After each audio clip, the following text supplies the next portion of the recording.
Of medium, medium का effect क्या होता है? जब आपने चार्जेस को, स्टैटिक चार्जेस को एयर में रखा और फिर कोई दूसरे मीडियम में रखा, तो उस पर उसका क्या इम्पैक्ट होता है वो हम यहाँ पे देखेंगे। देखिए बेटा, जब आपने suppose F equal 1/4 pi epsilon not Q1 Q2 upon r square लिखा है, suppose this is an air और वैक्यूम, ओके।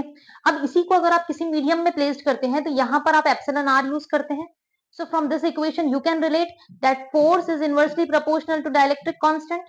इसका मतलब जब आपने उसे किसी मीडियम में रखा है, कोई अदर मीडियम में रखा है, और कंपैरेटिवली टू एयर अगर आपने उन चार्जेस को किसी भी डायलेक्ट्रिक मीडियम में रखा है, तो उनके बीच में, डायलेक्ट्रिक मीडियम में रखने की वजह से उनके बीच में लगने वाला फोर्स क्या हो जाएगा? कम हो जाएगा।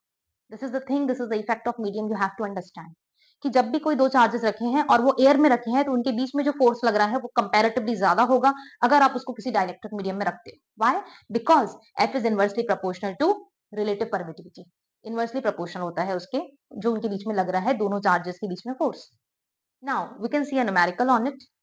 Suppose we have 2 point charges placed in a medium of dielectric constant 5 having r distance between them. आपके पास में दो चार्जेस हैं, उनके बीच का डिस्टेंस r है और उसको आपने डायलेक्ट्रिक मीडियम में रखा है। ये जो मीडियम आप देख रहे हैं ना, ये वाला मीडियम, ये पूरा क्या है? डायलेक्ट्रिक मीडियम है। और उस डायलेक्ट्रिक मीडियम में डायलेक्ट्रिक कांस्टेंट आ जाता है, जिसको आप एप्सिलॉन आर बोलते हो और एप्सिलॉन आर या के बोलते हो।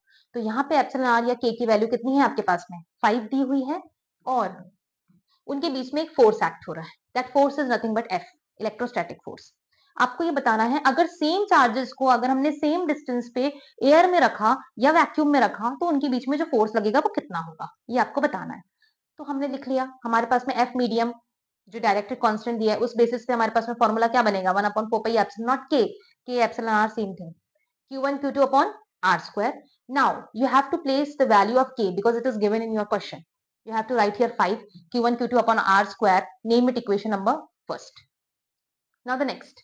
अब आपको वैक्यूम के लिए बताना है, तो आपको पता है वैक्यूम के लिए k की वैल्यू कितनी होती है? 1. तो आपने यहाँ पे 1 प्लेस किया, Q1 Q2 upon r square. This is your second equation. Now what you have to find? You have to find the value in vacuum. तो आप दोनों को डिवाइड कर दीजिए, F वैक्यूम और F मीडियम को डिवाइड कर दीजिए।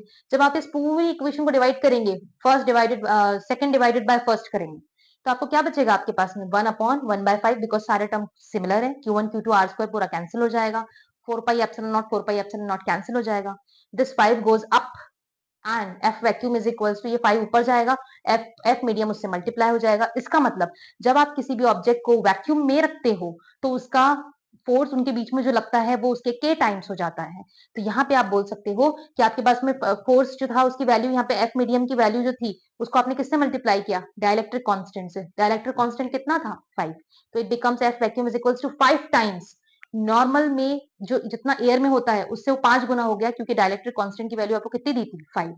इससे ये बहुत क्लियर है कि अगर आप किसी भी ऑब्जेक्ट को एयर में रखते हो, तो उनके बीच में चार्ज, स्टैटिक चार्जेस को एयर में रखते हो, तो उनके बीच में जो फोर्स लगता है वो कई गुना ज्यादा, के टाइम ज्यादा होता है। किससे? आपने उसे डायलेक्ट्रिक मीडियम में रखा है कंपैरेटिवली टू दैट।